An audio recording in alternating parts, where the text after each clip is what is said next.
Hi guys, actually hindi ako mahilig dati sa Hot Wheels eh. Kasi mga pangit, mga unreal, mga pinapatuloy lang kasi ang pagkakalam ko sa Hot Wheels. Pero look at this one naman oh. Mahilig tayo sa mga classic car. Kaya yan, nainganyo na ako mag-collect ng Hot Wheels but mostly classic car.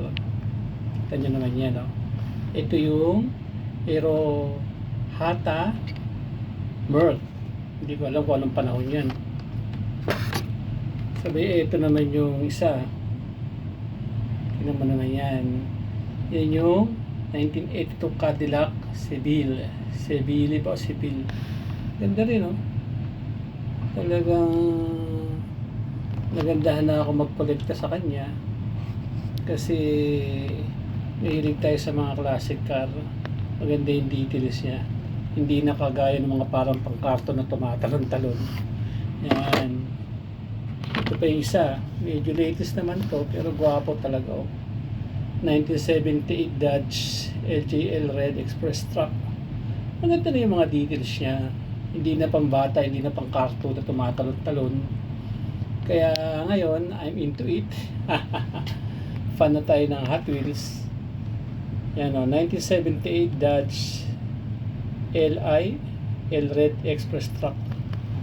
Ganda naman eh, di ba? Bukod sa ibang mga brand, basta mga classic, fan tayo niyan. Oh, look at this one from My Toys. Ganda rin yung Volkswagen na yan, no?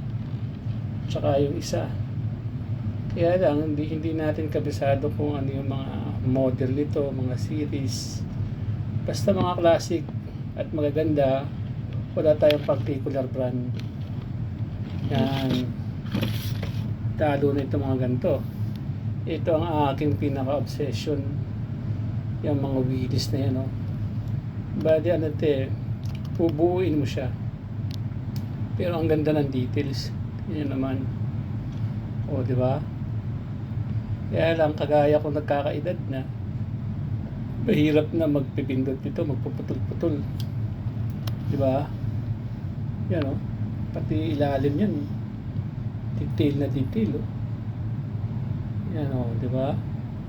Pati yung kanyang mga equipment. Di ba? Yan.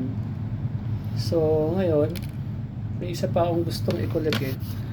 Yung ibang brand.